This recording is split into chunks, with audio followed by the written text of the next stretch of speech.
अपनी अपनी मजबूरी। कजरी आज टूट चुकी थी, बदन का कोल कोल दर्द कर रहा था। कल रात की बात याद कर कर के सिहर उठी थी वो। मांग में सिंदूर, माथे पर बिंदी, पर हर दिन नए पति की पत्नी। ये फरमान सुनाया था उसके पति ने उसे कल रात। तभी कजरी को अपना बचपन याद आने लगा। एक दिहाड़ी मजदूर की बेटी, वो भी इतनी सुंदर। दुधिया गुलाबी रंग, तीखे नाक नक्श। कोई भी जवान मर्द पागल हुए बिना नहीं रह सकता। उम्र के 16वें बसंत में चल रही थी। पिता दमे का मरीज, ऊपर से दिहाड़ी मजदूर। कभी काम मिलता, कभी नहीं। फिर कड़वे नीम सी बढ़ती लड़की। जल्द ही हाथ पीले नहीं किए तो कोई उठा ना ले जाए। कजरी का बापू दीनानाथ आसपास के गांव में मारा मारा फिरता कि कोई रिश्ता मिल जाए बेटी के लिए, लेकिन हर जगह दहेज रूपी दवानल अपनी लपेटे धतकाए खड़ा था। आखिरकार एक दिन दीनानाथ खुशी खुशी घर लौटा। वह अपनी बेटी का रिश्ता तय कर आया था, 10 कोस दूर दूसरे गांव में। लड़का एक मिल में था, 5,000 रुपया लेता था। लड़का अकेले ही था। माँ बाप बचपन में ही गुजर गए थे। दहेज की कोई मांग नहीं थी। दीनानाथ को और क्या चाहिए था। जीवन की सबसे बड़ी चिंता यूं चुटकियों में हल हो रही थी। दीनानाथ ने कजरी का विवाह गोपाल के साथ मंदिर में ही कुछ अपने आस पड़ोस के लोगों को बुलवाकर करवा दिया। कजरी लाट की गठरी बनी सिमटी सिकुड़ी से ससुराल आ गई। ससुराल के नाम पर क्या था, 2 कमरों का पक्का घर, एक पलंग, कुछ सामान घर गृहस्थी का बस। पहली रात का किसे इंतजार नहीं होता। कजरी भी लाश की गठरी बनी पलंग पर बैठी गोपाल के आने का इंतजार कर रही थी। एक पहर बीता, 2 पहर बीते। तीसरे पहर पर जब उसने पलंग के पास रखा दूध का गिलास पिया तो उसे नींद ने अपनी आगोश में ले लिया। तभी कमरे का दरवाज़ा खुला और एक शख्स अंदर आया। कजरी एकदम से उठकर बैठ गया और जैसे उसका घूंघट उठाया वह हैरान रह गई। कौन हो तुम? कजरी ने लगभग चीखते हुए कहा। तुम्हारे पति को करारे नोट थमाकर आया हूँ। आज की रात मैं तुम्हारा पति हूँ। वह आदमी कजरी के साथ जोर जबरदस्ती करते हुए बोला।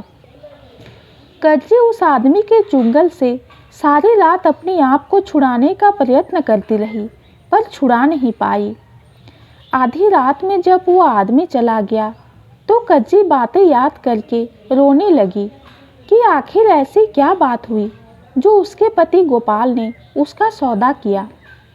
बहुत से सवाल थे उसके मन में जो उसके हृदय को कचोट रहे थे। वह जैसे तैसे उठकर दूसरे कमरे में गई तो देखा गोपाल पलंग पर पड़ा खराटे ले रहा था। मन में तो आया कि उसको उठाकर उसके मुंह पर थूककर मायके चली जाऊं, पर वह अपने जिस्म दूसरे इंसान द्वारा लूटने का कारण जानना चाहती थी। उसने झिझोड़कर गोपाल को जगाया और उसके सीने पर मुक्के बरसाते हुए बोली, तुम बताओ, तुमने मेरी इज्जत का सौदा क्यों किया? गोपाल पहले तो कजरी को रोते हुए देखता रहा, फिर एकदम से बोला, सुहागरात को तन की आग शांत करने के लिए पति चाहिए ना, तो वही तो दिया तुम्हें। ऐसा है, मैं पति का फर्ज पूरा नहीं कर सकता। कजरी भी एकदम से चंडी बन गई और बोली, पहले मुंह माथा क्यों नहीं फूका कि तुम नामर्द हो? फिर बापू तो आए ही थे तुम्हें देखने, तब क्यों नहीं बताया कि तुम शादी के काबिल नहीं हो?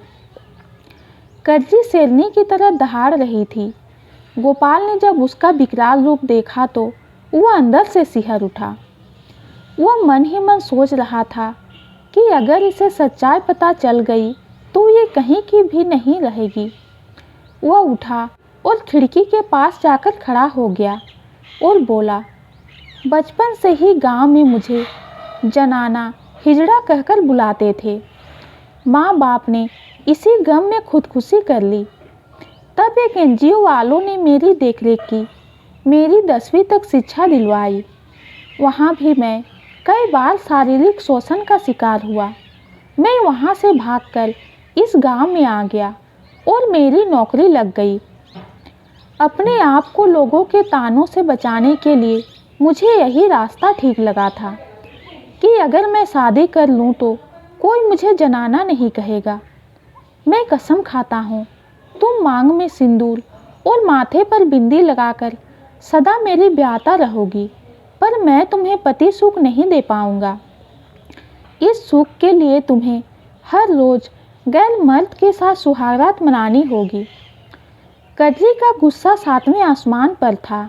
वह चीखते हुए बोली, तुम्हें किसने यह हक दिया कि तुम एक अच्छी लड़की को वेश्या बना दो? और जब मेरे बापू आए थे तब भी तुम उन्हें ये बता देते तो वो अपनी लड़की को कभी इस नर्क में ना धकेलते। गोपाल मन में सोचने लगा कि अब कोई चारा नहीं है, अब सच्चाई बतानी ही पड़ेगी। वह हिचकते हुए बोला, ये बात तुम्हारे बापू को पता थी कि मैं शारीरिक तौर पर असमर्थ हूँ, पर वो हार चुके थे तुम्हारे लिए रिश्ता देखते देखते।